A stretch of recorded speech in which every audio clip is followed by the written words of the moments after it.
Good morning. We are reviewing Ayin Beis, and we are on page 1357.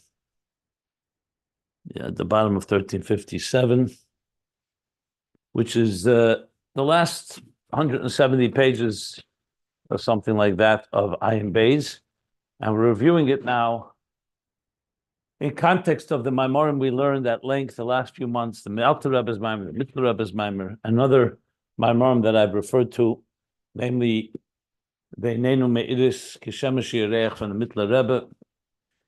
And the reason for the review is, besides that, we're informed by those Maimorim to help us understand the context, to also understand the flow, and ultimately how the Rebbe Rashab would have most likely concluded and continued the Hemshech, I should say, to its conclusion. That's what we're going to be piecing together here. And we've begun, obviously, the work. We know the questions that were asked that are not answered. We know the ideas. So briefly, where we are right now, and I want to put it in broadest context as possible, and then we'll go into the micro ideas where we are specifically, is the Rebbe Rashab is laying out the cosmology, if you wish, the mystical cosmology of essentially the process of making a dir b'tachtenim. And if you like, you could use the example, though he doesn't say it explicitly right here, but he said it earlier in volume 3, and he's hinting to it as well, what we learned yesterday with Malchus, how Malchus emanates as b'sherish, as a Nekudah, and b'teisvus, with the Nekudah's Kesed, and the Teisvus is the test spheres are like the Teisvus, where unlike the other spheres. So a very good example that could be used here, that could really make it, I believe, very palpable, is the birth of a child. For that matter, the conception of anything that grows. But a child is a perfect example. We know that upon conception, all you have is one cell, and that cell was an egg that was fertilized by a seed. He actually referred to that before, but not in this context, the idea of mashpia makabel. Mashpia makabel, and they create, something is born. But it's a nekudah. It's only the beginning. To say that seed, or call that one cell, will ultimately develop into a fetus, 9 months, and then we'll give birth with them, then mother will give birth, and then the child will continue to grow, and it takes time. For a person to start fulfilling their mission in this world of transforming the world, using their intelligence and their emotions and their behavior, whether it's a tzaddik or a regular person, is a process. That's how it works, because the Eibishter did not want to do it on his terms. He wants us to do it on our terms. And for that, like we spoke about many times, a student begins with learning Aleph Beis. And then from the Aleph Beis, you develop further, you learn how to compose a word from letters, and from words you compose a sentence, and a sentence paragraphs, and then chapters and volumes and so on. So the process in the language of simple English would be, it all begins with a point, with one point. That's a true makabel. There's no hashpah yet. Everything it has is it's receiving from somewhere else. In the words that we said here, more in the Kabbalistic terminology, that Malchus has nothing of its own. Everything is being received. As it's being received, Malchus develops. And as Malchus develops, the Makabel develops. In the words in Avodah terms, it means we, the Makabel, that began with nothing. And I say nothing of substance. We're not talking about potential, we're not talking about faculties, we're talking about the ability to actualize as we develop and we grow from student, receiving more and expanding our containers, and we receive more and more from the oir of the mashpia. What happens? The makabel starts becoming a mashpia. We start influence. Look, a newborn child doesn't really influence anyone besides its own immediate family. That very child, 30 years later, could be a tremendous mashpia, influencing millions of people, if not billions of people. Or it doesn't matter. The number, it's not so much the numbers.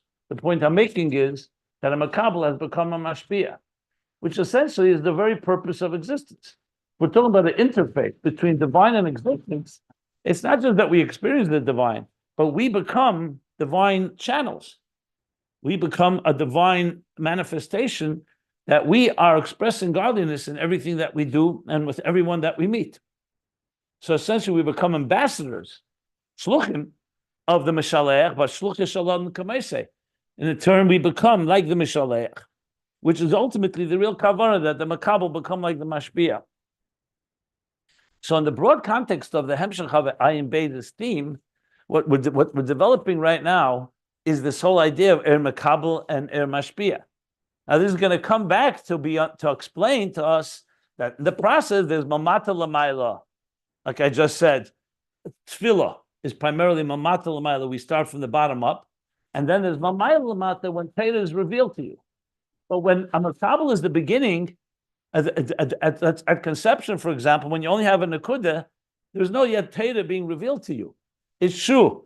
A child in its mother's womb, the fetus is being taught the entire Torah, and it's being downloaded into the very psyche and DNA of the child. But it'll be made. But by birth, the child will forget. Will be made to forget. It's in there, and now you have to begin the process of learning it or relearning it, if you wish. So the whole idea of avodah is predicated on the idea that it's a makabel that doesn't have on its own. Mashpia is very different, like we learned. It's an Atzmi. The whole role of a mashpia is to provide resources, is to shine, to illuminate, to give us the power, to empower us. It's the teacher, it's the parent, it's the educators, it's the mentor. And we'll learn all about that as well. So that's Torah illuminating. But so ultimately, all this is going to come together to explain how we, in this lowest of worlds, where everything begins in a state of darkness and there is no revelation, and we're an utter makablim. Firstly, we have to even recognize that we're a makabel. We can live in this world and think that we're not dependent on anyone. But once we recognize we're a makabel, then begins the journey upward, so to speak. But it's a journey both from the bottom up and also that which is given to us through Torah and the other resources that are given to us to help illuminate. Like we said, the Ohr Hariyah is the ultimate personification of this idea. On one hand, the eye itself cannot see anything in the dark. It needs an external light. But when it has the external light, the eye itself is seeing. And as the eye grows and develops, as we'll speak about it more in Avodah terms, the eye will ultimately be able to see without any external light. But that's at the end of the process in the Geula. So what we're learning right now is essentially what is a makabel and how it all begins with Malchus, less lamegam klum, because Malchus is the epitome of the makabel, like he said. Malchus, he said, Zon Malchus, the etzem muhusa. Malchus is bechinas makabel, bezol bechinas mashpia beetzem muhusa. This also comes to explain the very structure of Sfiris. Now we understand. There's the Gimel Rishenish Chabad. There's the Zah, the Vav Midas. That's Zah, the Midas. And then there's Malchus. And we understand their role in the context of creation now. Like he said, to create, you need Malchus. But Malchus, as he explained, three main things that make it a makabel. Number one, that it's it's Helem on its own.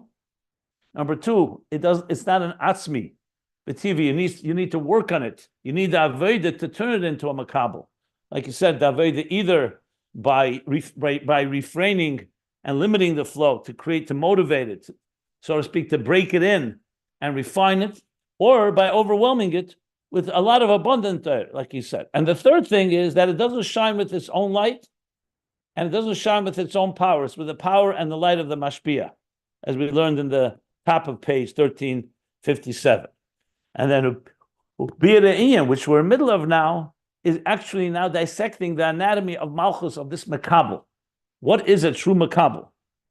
Again, this is not right now avodah as much as understanding the very nature of creation of the makabel. Remember, Malchus is an emanation of God's. Then there's the avodah with Malchus, and the avodah that we're going to talk about how Malchus grows and is built up. So he said that Mesla Megama Klum has two meanings. Number one, the first meaning is that it has no light of its own. It only has what it receives from the mashpia, from Zah, like the moon that is only light. Its light is what it receives from the sun. Like David HaMelech, who on his own Malchus did not have any years to live. It was what he received from Adam HaRishon. Zayin Tachtena Shebechachma. And the second interpretation, Pirush HaBeis, is less lemagama klum, atzmo klum. It has nothing of its own without the avoda of neshamas malachim, like a melech. A melech is not a melech until there's an am, the avoda of neshamas, to crown and coronate the king. So it's through their bittul that the malchus becomes malchus, and without that, you can't call it malchus, a melech anhum.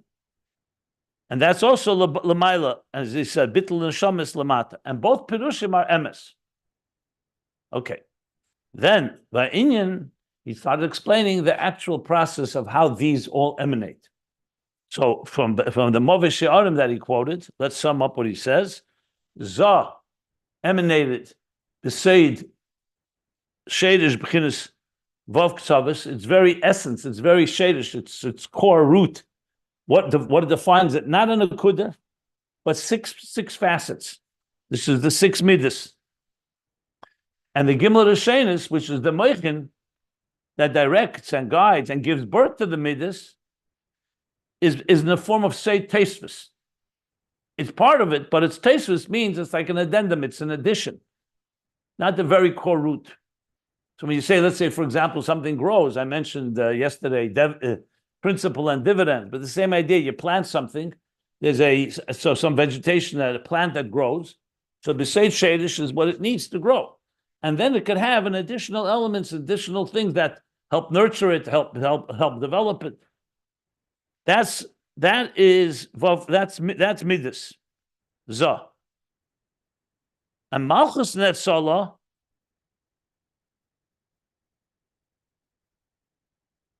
the seit shadish. Malchus emanates in a different fashion.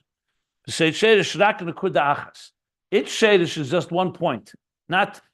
There's no expansiveness. There's only one point, and that's the kesser within it. You could say it's the rotzen. Kesser is rotzen, the rotzen within it. So it does have something because God wants it. It's not like when you say nothing, it doesn't mean nothing, nothing. It means it has no substance, as in no expansion, no light, no expression. So it's a nekudah. And the test spheres in it, they come beside tesvis. That will come through avodah. Will be the additional element. Just for the record, the parentheses that I skipped, he actually talks about that in Zah. He said, Yesh Lemer, Nida, that there's two levels. There's the Moichin that Zah gets, B'sei Tesvis, in the order of Seder Ishtalshus, it's created that way. And then there's new Moichin that comes through Aveda. So I thought it is kedai to mention that, important to mention that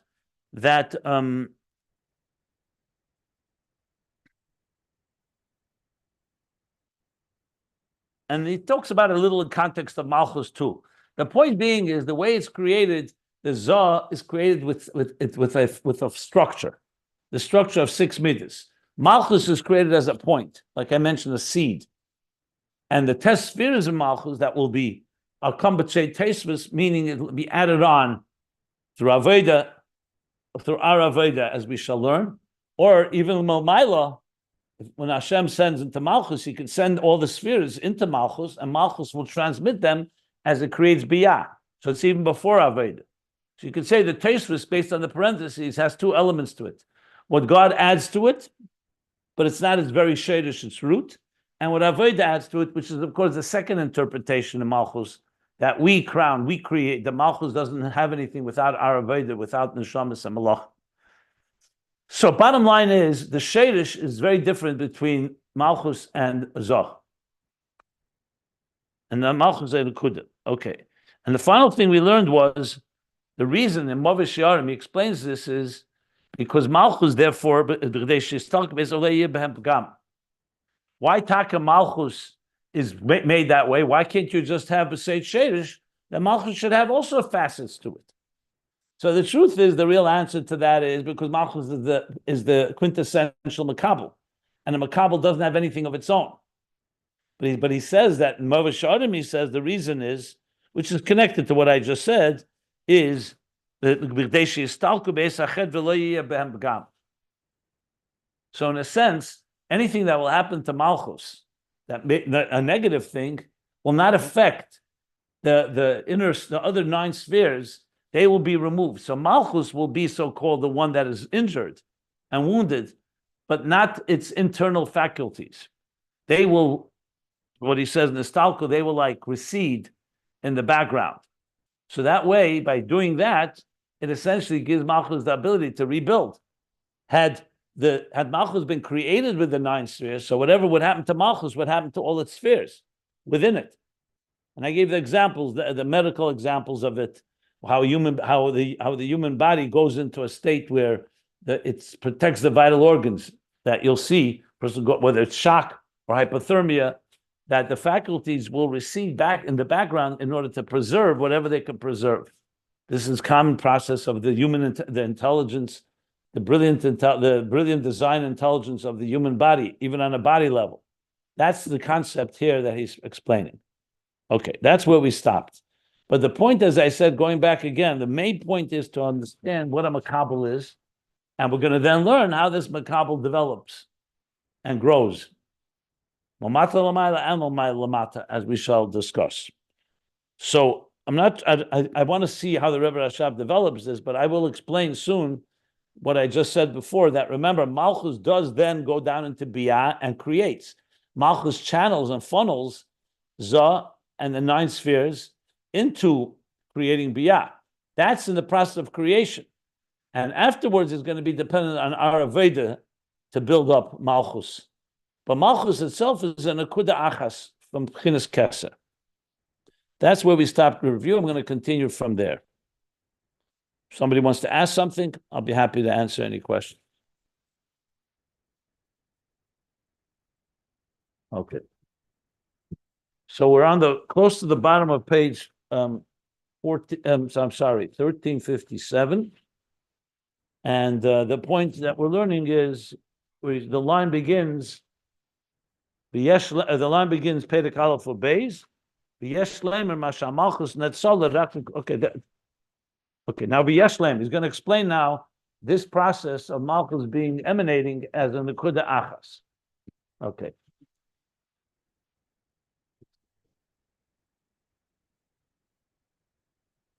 So let's learn inside. B'Yeshlemer, if you want to follow the pages, just follow in ayinbeis.com.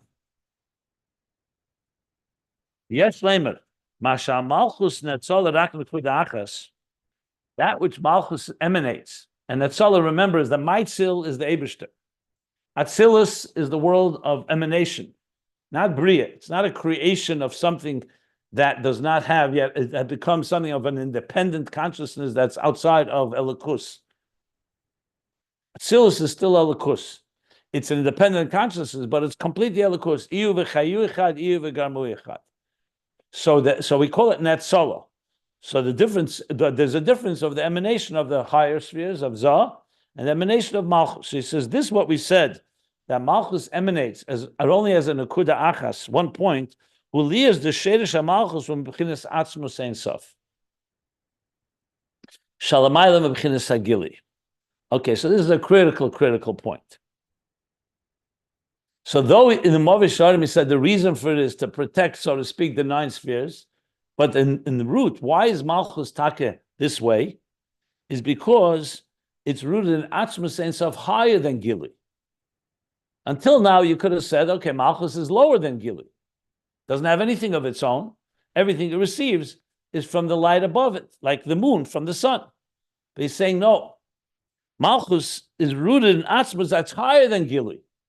So Malchus, in its very essence, is really embodying something that's higher than all Giluyim. Zah is Giluyim, 6 midas. Chesed has its own identity, giving love, kindness. Gvura has its identity, Teferes, etc.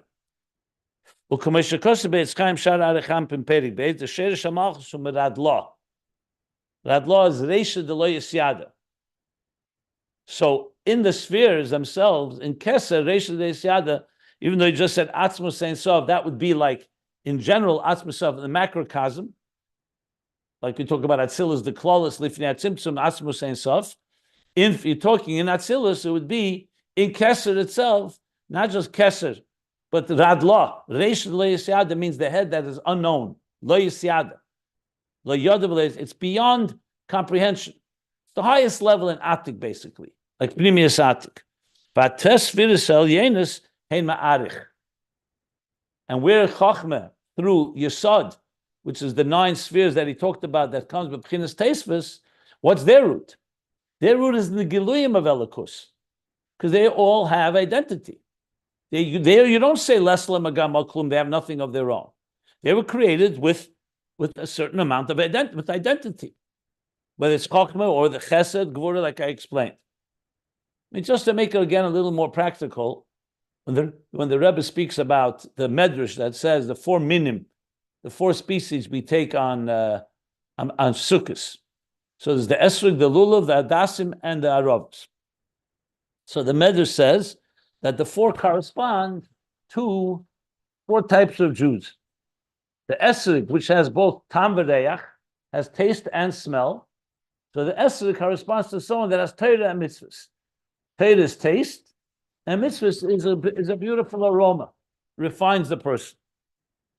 A Lulav has smell but no has taste but no smell.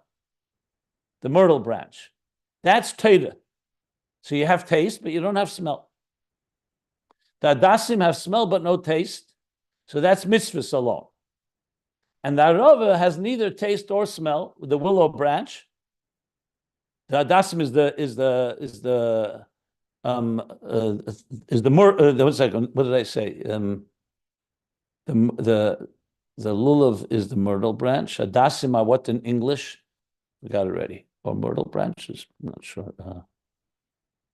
Citron, the lulav is no, sorry. The lulav is a palm branch. The myrtle is the adasim, and the willow aravis have neither taste nor smell. It's referring to a person that begoli at least does not have Torah or mitzvahs. So the Rebbe explains in a beautiful way in a number of sichos that the Arava, even though you'd say has no giluyim, the other 3 have giluyim. Torah, mitzvahs, Torah alone, mitzvahs alone. The Arava refers to the simple person who does not have knowledge because he's not learned and doesn't even have mitzvahs. But the Arava, because of his pshittas, because he doesn't have anything, he accesses and he touches and he's rooted in the etzem that's higher than all giluyim. And the classic example I've given many times for it is from the Torah of the Baal Shem Tov. And Tefillah La'ani, he says, a prayer in Tehillim. Tefillah La'ani, the prayer for a pauper. Right? So he says, Lifnei Hashem eshpech sichi. So he says like this, that the Baal Shem Tov gives an analogy. Why is he like a pauper? And then it says, Lifnei Hashem eshpech sichi. Before God, he pours out his words, his heart. So he gives the example of 2 people invited to see the king. One is a scholar, a Talmid Chacham, a pious person, very knowledgeable, educated, literate, an aristocrat. And the second is a pauper, a lowly pauper who never had the opportunity to go to school, is illiterate, has no knowledge, ish pashut. The Talmid Chacham comes to see the king, and when he walks into the palace, he's so enamored with the very palace because he appreciates it all. The beauty, the architecture, the libraries, the music collections. I mean, everything about the palace is completely mesmerizing to him that he misses his appointment because he gets so caught up in all these, what we'll call giluyim, the king's splendor. The Ish Pasha then comes. He doesn't appreciate any of this. So he walks right through all these chambers, goes right into the antechamber, the inner chamber of the king, Tefillah La'ani, and like a pauper pours out his heart to God. Says the Baal Shem Tov that when you stand before Hashem, stand not like a wealthy person, not just physically, but also ein osher el b'das. Empty yourself, suspend yourself, put everything aside, and then you have direct access to the king himself. The Ish Pashat naturally does that because he doesn't have anything to rely on. So this is not advocating illiteracy. It's just showing that there's a quality. When there's no gilui at all, you can access something and touch something that has beyond gilui. What he's saying here is that Malchus is rooted there. That's why it's just a Nekudah Achas. And as such, that reaches and touches, like you said, Atzmus Ein Sof or that law. And the Tesfiris Al Yenes, they're also divine emanations, obviously, but that's already Koyach HaGili of Ein Sof. Like we learned earlier when he spoke about Eir Makabel, he said they're both a Moyer. Shemesh and Levana, he said, are both Ma'eris HaGdelim. The difference, he says, one is Koyach HaGili, one is Koyach HaHelem. One is the Yecholte Lahoyer, Yecholte Shalei Lahoyer, on top of page 1353. So now he's explaining that aspect. So the Nekudah of Malchus has that aspect that reaches, that is rooted in Atzmus Ein Sof or Adlah, V'Yadua, whereas the Tesfiras are rooted in Arich. Arich is already the second level in Keser. It's also rooted in Keser, but Arich is already an expansion with the Gili. And it's not called Reisha Delo Yasyada. V'Yadua, the Atik hu b'chinas ha'atzmus shalamaylam b'chinas ha'gili. And it's known that Atik is the level of the core that's higher than revelation.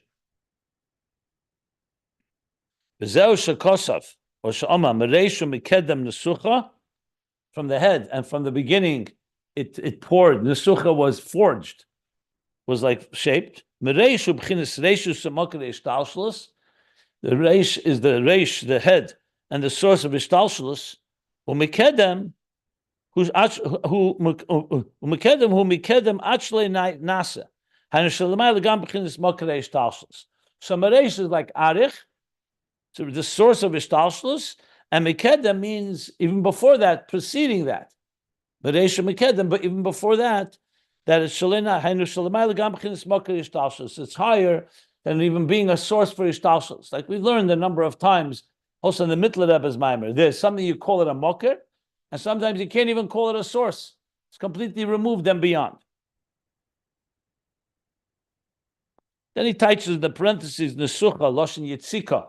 Yitzika means like when you pour, let's say, molten, very hot fluid before you shape it into, let's say, a menorah. So the gold is melted down. So Yitzika is that process of shaping something. So he says Nesucha.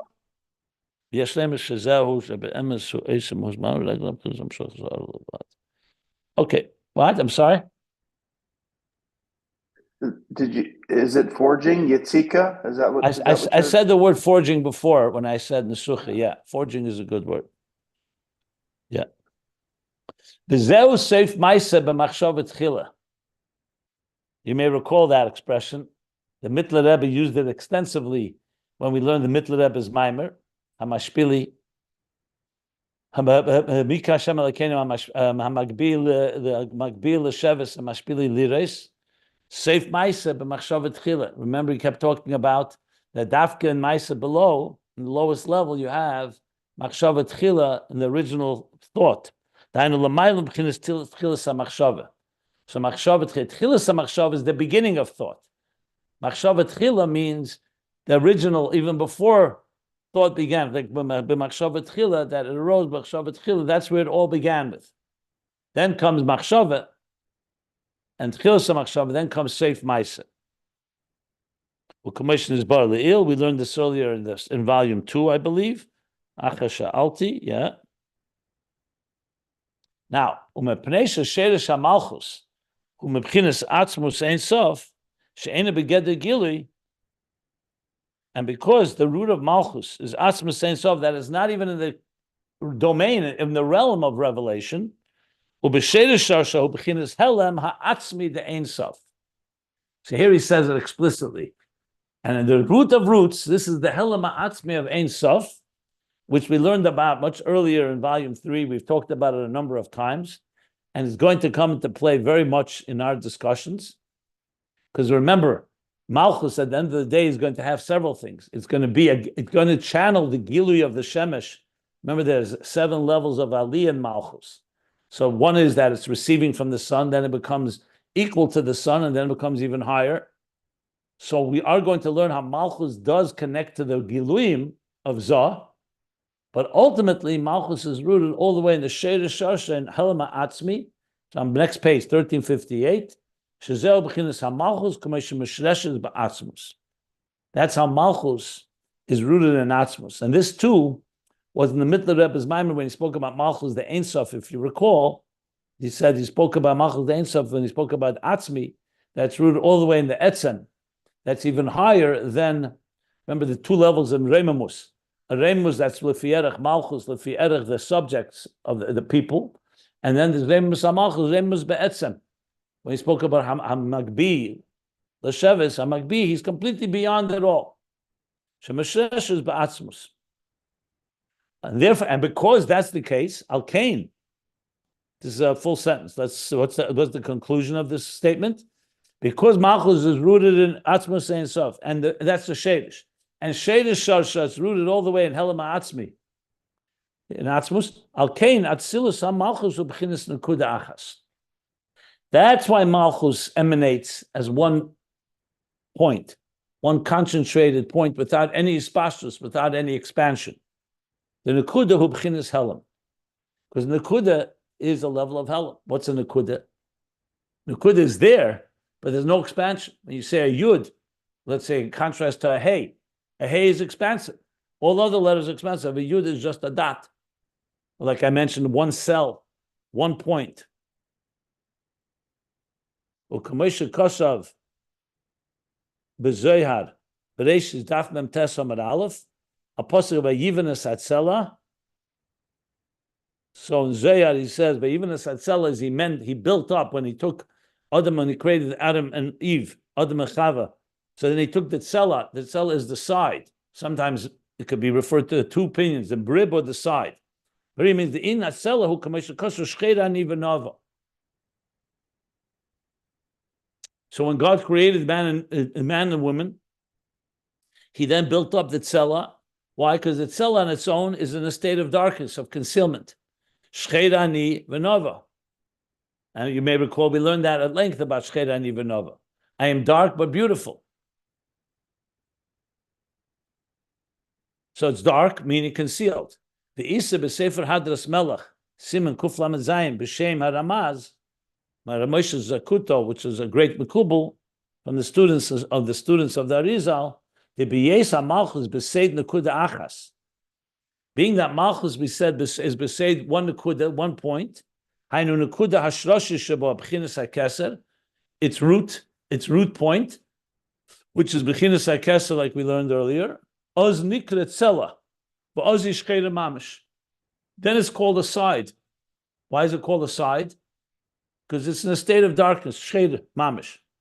Avol Nikre Nova, Shcheira Niva Nova. It's also called beautiful, Ki Yechela Nekudah Zu, Lamed Ponim B'Ponim. Because this Nekudah, through the process of building it up, could stand side by side and equal stature to the other tzela, to man. So initially it's in a state of concealment, but then it could be developed into something that is equal, where Malchus and Zoh are equal, of equal stature. So this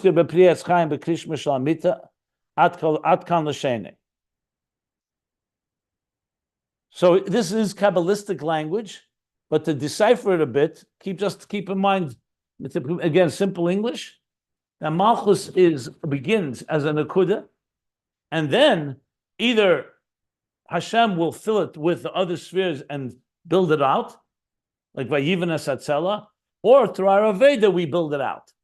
But Malchus itself, the Nekudah, is rooted all the way in the Etzem. But of course, we want to have the Etzem Begili. We don't want it to remain concealed. That's why we need Malchus to also be filled with Zoh. That's why the Atzmus, not Shadish, the Atzmus of Malchus is from the Tespheres, because you want Malchus to have both qualities, the Etzem and also revelation, all the faculties. So even though the pauper who goes into the king, yes, he reaches the Etzem, but you want him to leave and ultimately learn Torah and do mitzvahs and also internalize the HaAtzmi, the Etzem. Yes, the Etzem is here in Tachtenim, Dira b'Tachtenim, but we need to make it a Dira for Atzmus and Tachtenim, and that requires Aveda that brings that Etzem Begili. And that's a critical point, and obviously in this whole conversation and discussion. That's why it's not just enough to come to this world, save Ma'aseh Machshava Tchila, and do one mitzvah.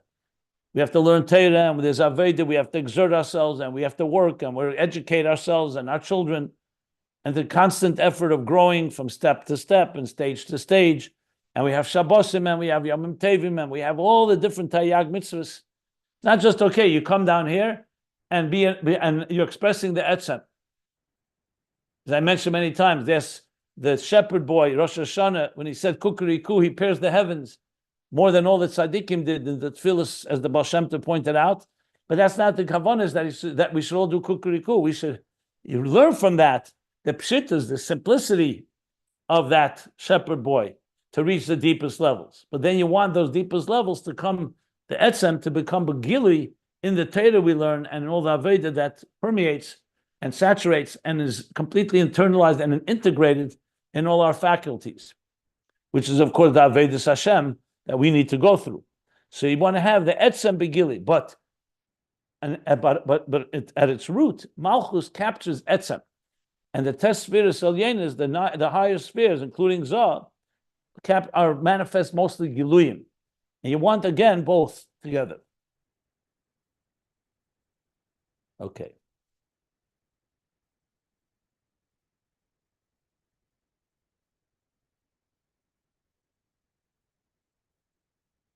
Let me stop here if anybody wants to ask anything.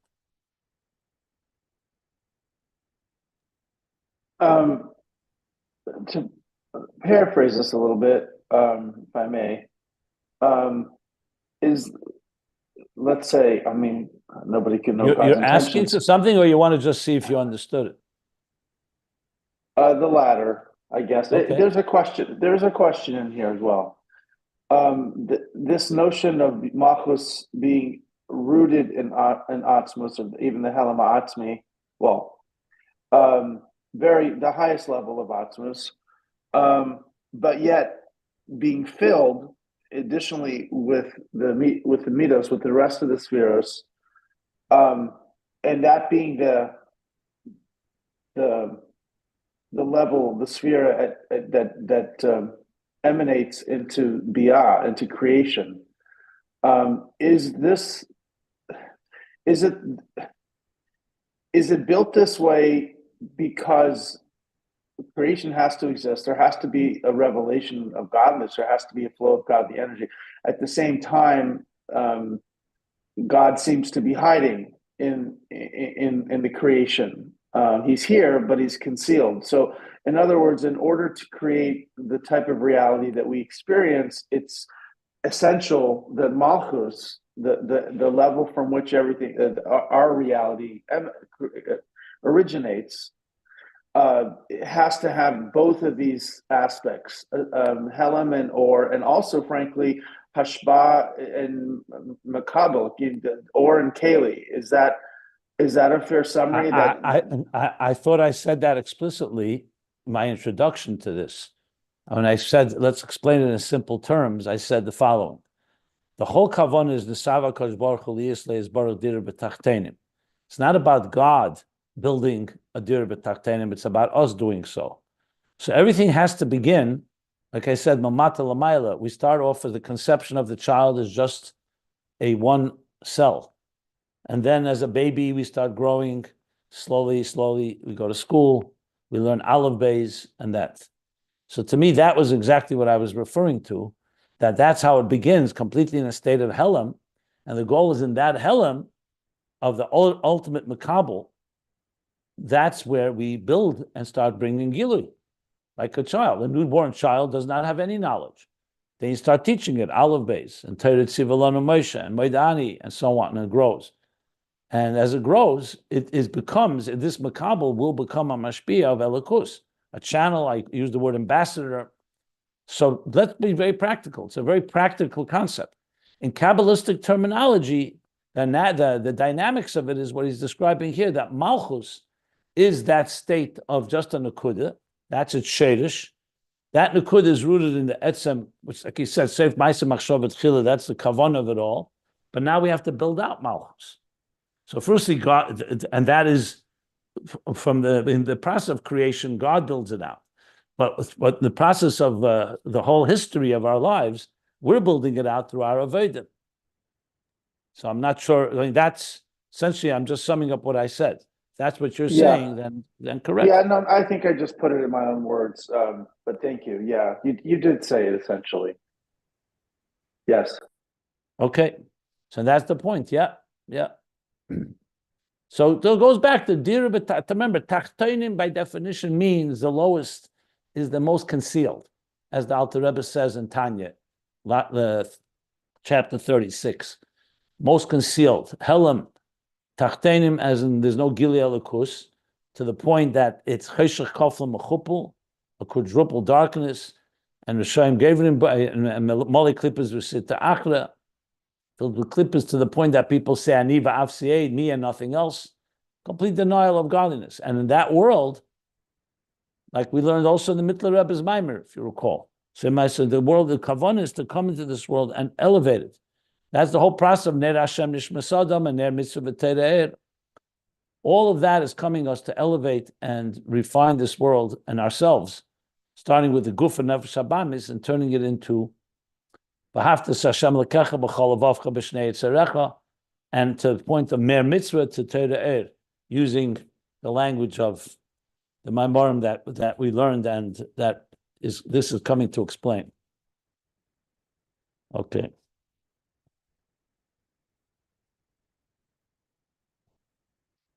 Now I'm debating with myself whether we should read this next section, which is a little dense, but quite important. So I'm going to do it. Let's read it, because it's somewhat Kabbalistic, but it's very relevant to the whole conversation. As I said, translating the Kabbalistic side of it into practical terms, simply think of Malchus as being the beginning of the process of all of us, that everything begins in a concealed state. But the concealed state here, the Nekudah is, the concealment is not a concealment as an end in itself. It's not because Malchus is inferior, it's because Malchus embodies the Etzem itself, which is higher than any Gili, which is the whole kavanah of it all. Okay. So I'll read and I'll explain as much as I can. So we're on the sixth line on page, or the seventh line? Yeah, sixth line on page 1358, and he says, Ayin Sham Seif Perek Daled. He's referring to either Pri Etz Chaim or the Sefer Adas Melech. I'm not sure the Ramaz. In Pri Etz Chaim. Okay. The Nekudah Yechel Lamed Tamid Panim B'Panim Im Zah.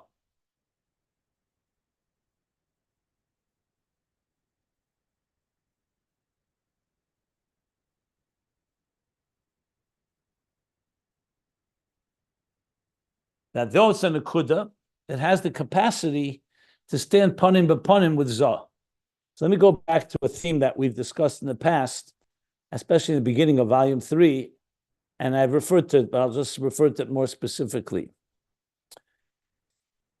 When you think of the moon and the sun, so many of us, obviously the moon reflects the sun, so we see the moon as like a new moon.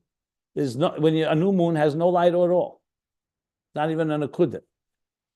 When the new moon, when we designate a new month, that's when they see a Nekudah. What's the Nekudah? That on Earth is shining a little drop of light. Then you cannot say that Malchus, which is Levana, and the sun are of equal stature. We're talking about equal stature from the perspective of us on Earth. Before the diminishment of the moon, they were equal. Yes, the moon received from the sun, but the light was an equal light, as we learned earlier. But once the moon was diminished, it's not equal. That's why in Eitz Chaim he talks about 7 levels of how do we repair that. So think of it of a student and a teacher. They're not equal. A beginner student just knows Aleph Beis, or just knows basic material. You can't say in his level of knowledge of Gilui than the level of his teacher. But he could become, as he grows and learns and refines his mind and expands his mind, we know 40 years, he can be a daita, he comes, he arrives and can appreciate the teacher's intelligence, and Chassidus brings even beyond the teacher. So what happens is essentially the Aliyah Malchus, or if you want the Aliyah Halavona, goes through stages throughout history. As we refine and develop and grow, so the Nekudah essentially becomes expanded to the point that it can stand panim b'panim. What does panim b'panim mean? Face to face. And when we say a full moon, that's considered face to face. It's still not face to face completely because the moon is still weaker than the sun. But real panim b'panim is like that. So when it comes to Adam and Chava, remember Vayiva Natzela, so God created male and female, one creature, two, male and female, two sides. And they were back to back. That's what the Torah says, and Kabbalah explains that. Then he separated them. And then they searched for each other. And when they join each other and they are intimate, it's face to face, not back to back. So their Avodah has brought them face to face, the same stature. But the process is that the Isha was a state of Makabel. And as a Makabel, both physically and other ways, can be not have all the Giluyim of the Mashpia.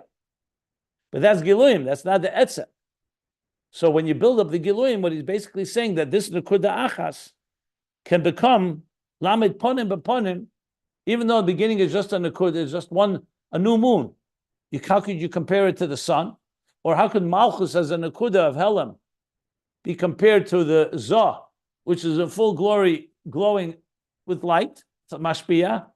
He says, this Nekudah Yechel Lamed, the Yechel Nekudah Zu Lamed Ponim B'Ponim. Tamid Ponim B'Ponim Im Zah. La'asid Love, that elevation will be complete. And even more than that, the Levana will be even greater than the sun, as we've learned and we will discuss. Because remember, Malchus ultimately reaches Helem HaAtzmi. Helem HaAtzmi is higher than the root of Zah, and even of the 9 spheres. So there's going to be yet another level, an 8th level that he referred to, which he said is even higher than everything on page, if you want to see it inside, you go to the bottom of page 1209, where he said it explicitly. And that's when the darkness itself, if you remember, Ein Oid, is not just that the Tzimtzum is revealing Havayu Elikim, the Gilui, but that the Tzimtzum itself is revealing Helem HaAtzmi.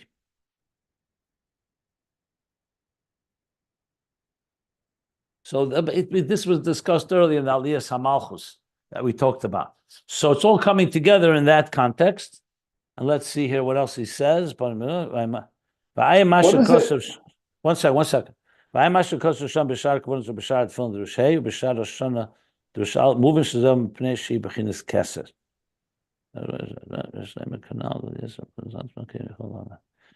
Okay, if Yesh Shleimer, he's saying, why is it possible for the Nekudah, even in Giluyim, to reach the level of Ponim B'Ponim? Canal Diliyesu, B'chinas Atzmus, Al Ken B'Yecholte, Lamed Ponim B'Ponim, B'chinas Zah. So if Malchus was just an inferior entity, meaning lacking Giluyim, and that was it, you could say, you know what, maybe he can't reach that highest level. Maybe it can be equal to Zah. But remember, Malchus is rooted even higher than Zah, in Etzem. As a result of it being rooted in the Etzem, and he brings here proof that as a result of being rooted in Keser, that's why when you work on it and you develop Malchus from its shadish of a Nekudah, it could end up being and capable of standing side by side equal to Zah, because it's coming from a place that is a very deep and higher place. As a matter of fact, it's Mashpia in Zah. He's not saying that right now, I'll say it later, but that's ultimately the case. Right now he's talking about it being equal. Yeah, okay. I'll stop here. Go ahead. You want to ask something? Yeah, you said that ultimately the tachlis is that the Helem HaAtzmi should be revealed. I believe that's what you said. I didn't say that exactly, no. Well, because it sounded like an oxymoron. What did you say? What did you mean? What did you mean by both qualities together should come together? And we have both the reaching the etzem and that should and also experiencing it begili. Is the tachlis of that? So, like, you know, Atzmus himself is higher than Helem and Gili, remember. And therefore, God created also a world of Giluyim, which is Ava V'yira, that we should be refined people. It's not just that it must remain concealed. Is the expression Initially, of, yeah, sorry, anyway, I didn't mean to but we're interrupt going to you. I discuss apologize. this. We're going to discuss this extensively later when I get back to the whole Helem HaAtzmi discussion, to be very honest. But briefly, there are two states. There's a Helem, there's Gilui. In Atzmus, both Atzmus is higher than Helem and Gilui, as you can imagine. He's not limited to Helem either.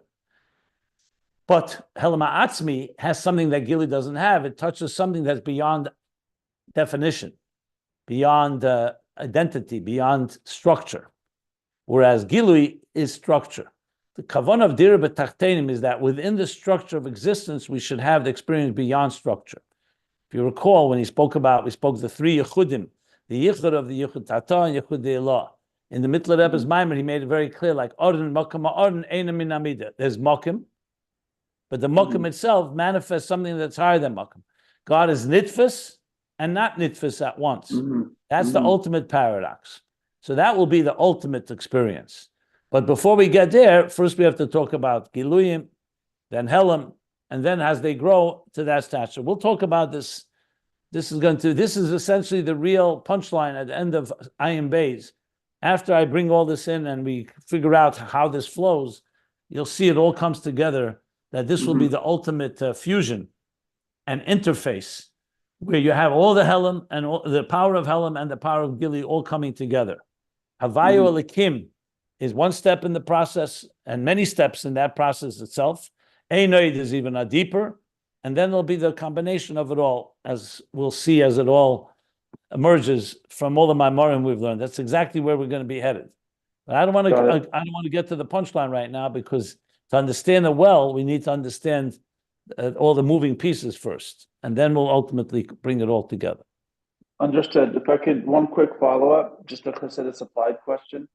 Is it fair to say that the simplest expression of Helem, or the Helem HaAtzmi, and I don't mean Helem, I mean the Helem HaAtzmi, the concealing side of godliness, is, as a practical matter for us as human beings in our day-to-day life, is bittul. That the closest that we can, that our effort to manifest that Helem HaAtzmi is manifested most easily, readily through bittul. Is that a fair statement or not? It's too general, because the access you also need bittul. Bittul is the only way to access anything that's higher than we are. So even Malchus, to experience Zah, not even telling a Helem HaAtzmi, also needs bittul. That's why Malchus is in a state of bittul. So bittul is always necessary, whether you're learning Aleph Beis or you're reaching the highest levels. That's why, yes, it's correct to say that bittul leads you to higher levels, but it's not exclusive to Helem HaAtzmi.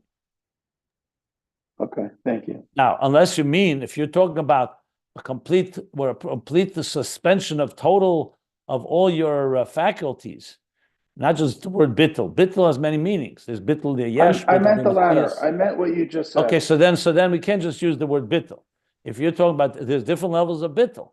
We know there's bittul yesh, like Yichud Tata. There's bittul b'mitzias, and there's even higher levels of bittul. So bittul has many, many levels. Ultimately, each time you mevatel something within you're allowing in something greater than you are. So it's very relative to where a person is. To talk about bittul with Helem HaAtzmi, I would want to talk about that later. That's going to be that's more complicated, because for each person it takes on a different role. It all depends where you are in the other levels. You can't just have bittul to the Helem HaAtzmi. First, you have to have bittul to the lower level before you get to the Helem HaAtzmi. Okay, thank you. Sorry to push it, but that was great. Thank you. Yeah. So we'll stop here, closer to the top of page 1358. Are there any other questions? Can you explain the difference between bittul yesh and bittul the other one? Not right now, because it's not what we're up to right now. I will discuss it when we get there. Firstly, in the Mittler Rebbe's Maimer, we learned about it, I'm going to say extensively, but we discussed it. Yichud Tata, Yichud Elah is the difference between bittul yesh, bittul mitzias, and das Tachten, das Elyon. But I could assure you that this is going to be a big part of our discussion here. I just like to do this, since the Rebbe Rashab has a structured order here, I'm going with his order, but we will get to all these questions here. I just process it slower because I want to first understand how he's building it out. The more we understand these pieces here, the more we're able to understand these levels that we're talking about right now. So I think right now where we're at is basically establishing, number one, that Malchus is connected to the Etzem, and number two, that Malchus has the capacity through building it out to reach the level of the stature of Zah, upon him, like he said here. And that's because it has, remember, at the end of the day, it's all Netzal, it all emanates from Atzmus. Atzmus is Baitzil, both the test spheres, the 9 spheres, Zah and Malchus. These are just different ways, as I said. I mean, it could also apply like God creating existence. There's a Yesh, He created the Yesh HaNivra. That's our identity, our ego, our independent consciousness, if you wish, the Yesh. Then there's Ayin, state of Bittul. There's the Ayin of the Yesh HaNivra, the Ayin of the Yesh HaMiti. See, it's all coming together based on it. But you see, I don't want to go there because I want to first learn it out here. Then we'll get back to that whole discussion. So the Yesh, the kavan of the Yesh is to become a Keli Telikus. That requires Gili. So the Yesh becomes a Keli to the Oir. And then it continues to grow till it becomes a manifest, that which is even higher than Oir. Like we're talking here, the Etzem, Helem HaAtzmi. But it's all stages, all stages. And to make it practical, Chassidus applied language, you have to know where you are at. I've said many times, it's interesting to talk about all this theoretically, the science of it, but at the end of the day, you can't really understand it until you can experience it. What does it mean in your daily life? And right now, we're just talking about levels of Helem HaAtzmi, we're talking about levels of Etzem, Malchus. So it's important to know. But at the end of the day, you want to find out where do you stand and how can you apply that to a practical life right now.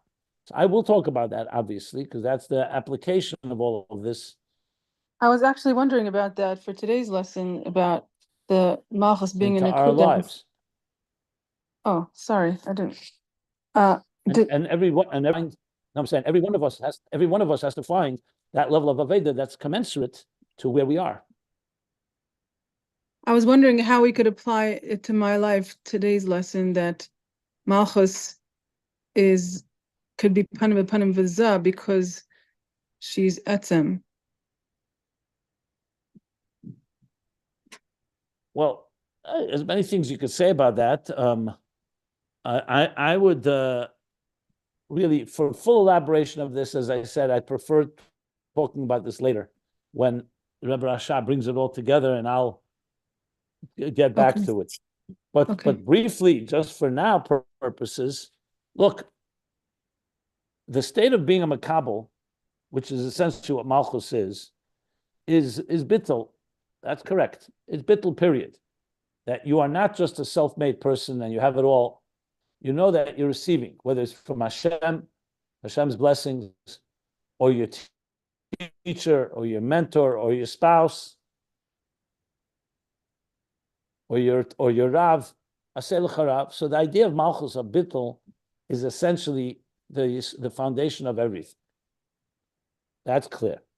So applying that to life is when the more bittul you have, the more giluyim you're going to get. If a person is completely self-contained and thinks they have it all figured out, they're not going to have the giluy of Zah, definitely not be equal to Zah. So if you want to really receive from your teacher, paradoxically, you have to empty yourself of your perspective and allow in the perspective of the teacher. So that's where Malchus's bittul will ultimately allow it to experience Zah. That's essentially what it means in simple Aveda. I mean, this is what we did when we were chayzrin. We emptied ourselves, listened to the Rebbe, absorbed it, and hopefully, I can't say we understood exactly like the Rebbe did, but we were able to receive a lot more than if we were just working things out through our own minds and figuring our own ideas out. So essentially, Malchus's receptivity is the power to absorb these giluyim to the point that you can absorb it, like he says, to be a keli, to ultimately stand side by side with Zah. And frankly, that's the only way, because how else are you going to join someone like the stature of the Rebbe if you don't first absorb what he says? If you feel you're equal to him and you understand it as good as him, that means there's no bittul, you're never going to reach that level. So the bittul is what allows you to draw in and channel deeper ideas. That's the simplest way of explaining. Thank you. That's great. Thank you very much. Yeah. So we'll stop here. One last question, since we're not going to get to learn Chassidus with you for a week.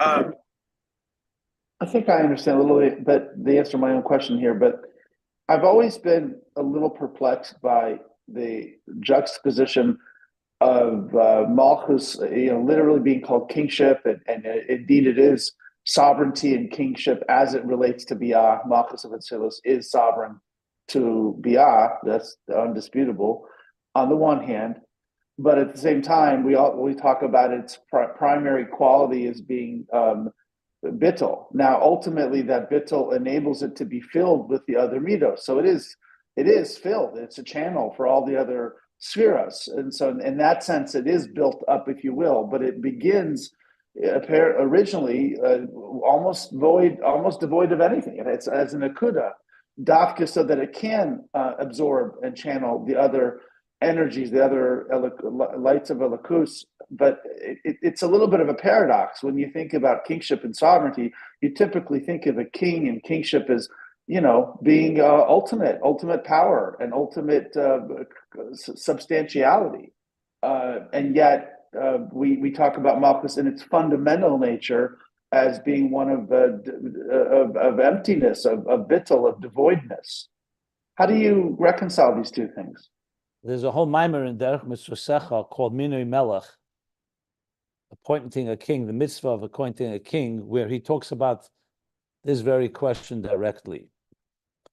And he puts it in a context where Shmuel Hanavi, Shmuel the prophet, when the Jews wanted a king, he rebuked them. He says, what do you need a king for? God is your king.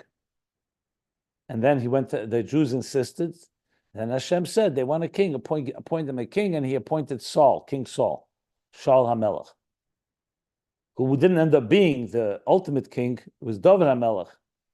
So the Tzemach Tzedek is a mimer based on Alter Rebbe's mimer, asked the question, it's a mitzvah in the Torah to appoint a king.